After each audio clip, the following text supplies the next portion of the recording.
and welcome to 1,000 Women, 1,000 Ways.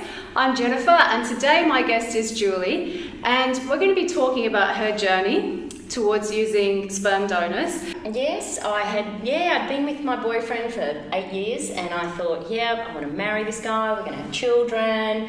And it worked out that at 30 he decided he didn't want to get married and have children, even though we had travelled the world together and he said he wasn't interested. So I was like, oh, okay then, well, I want to have children, so I will, we'll end the relationship and I'll find someone else to have children with. I don't even think I had the choice to stay because it was that relationship was over and he wasn't willing to move forward, I think, with us. I was very sad that didn't work out. And so the desire to have children was greater than staying in a relationship where there wasn't the possibility of having children? No. Perhaps some people would choose to stay. Well, they probably would choose to stay. I reckon the relationship, if I had chosen that at the time, probably only would have lasted probably another year anyway. I think it would have dissolved anyway, the relationship. Now, in hindsight, looking at it, he would have moved on anyway. And so just before I turned 40, I decided that, I needed to go to a fertility clinic, and you can go to a fertility clinic and you can then, apply to have a sperm donor. And if you do that, they then send out you, some profiles of some different people, and you can choose, and then you can go through the process of either artificial insemination or IVF, depending, what your needs are. I started ringing around and asking them about, looking for a sperm donor. And of course you have two options. You can either go for unknown or a known. And if you go for a known donor, then you can go through a clinic. They can still claim parentage on the child, even if they sign off. So that it's really grey area and you've got to be really careful about that. If you go for an unknown donor and you go through the clinic, then they can't claim parentage because they've already signed off on their sperm. You don't even know them.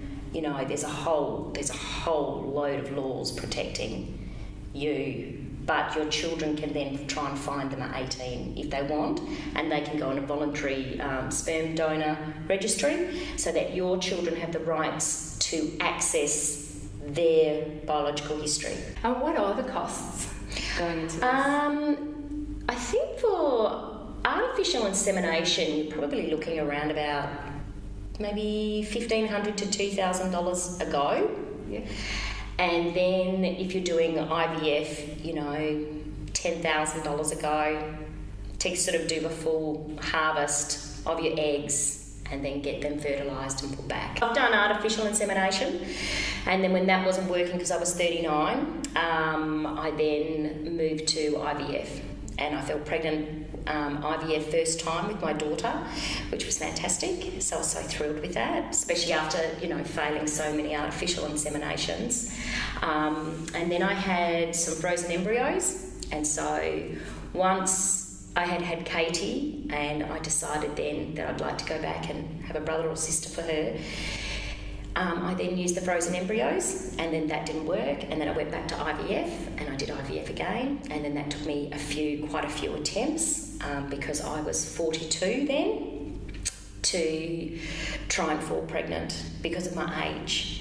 And so age is just such a big factor when it comes to going through IVF, especially with your own eggs. So when you're 35, so when you're about 35, you've got, you're sort of plodding along, and then your fertility takes a little dive, and then you sort of get to 40 and it plummets. I felt like, trying to fall pregnant with my son, I was really running against every single month to try and get pregnant because I just knew that each month it's just dropping off more and more severely.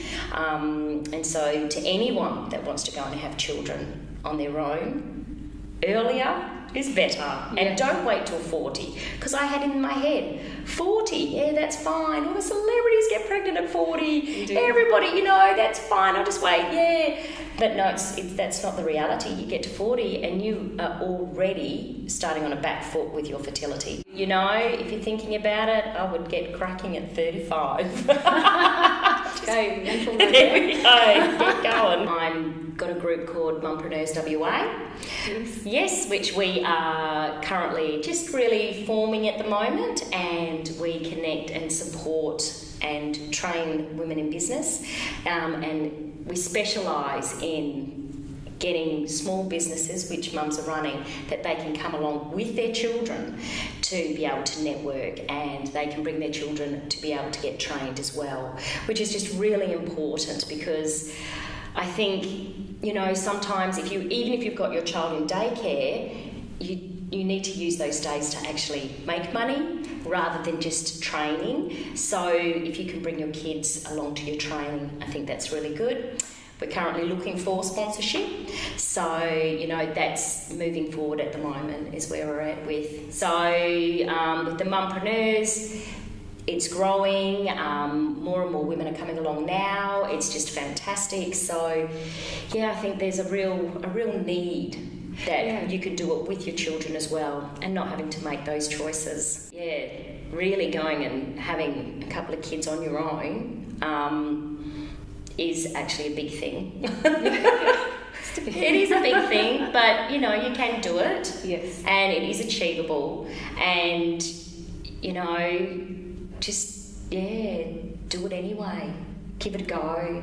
And, Well, I wish you all the success with Thank Mumpreneurs, you. and I Thank think you. it will be a great success, because Yes. everything that you do is so well planned, and you always get what you want, yeah? Yeah, well, not sometimes. Oh, that's right. I didn't get the husband, but that's all right. I didn't get what I want there. But that's okay. true, yes. That's all right, because I've got the children. And so that was Julie's story, very entertaining as well as very informative. So you can go to our website for more information, www.1000women1000ways. We've also got a chat room if you'd like to connect with us and discuss Julie's story and share your own. And we will see you next time with another amazing, inspiring story. Thank you.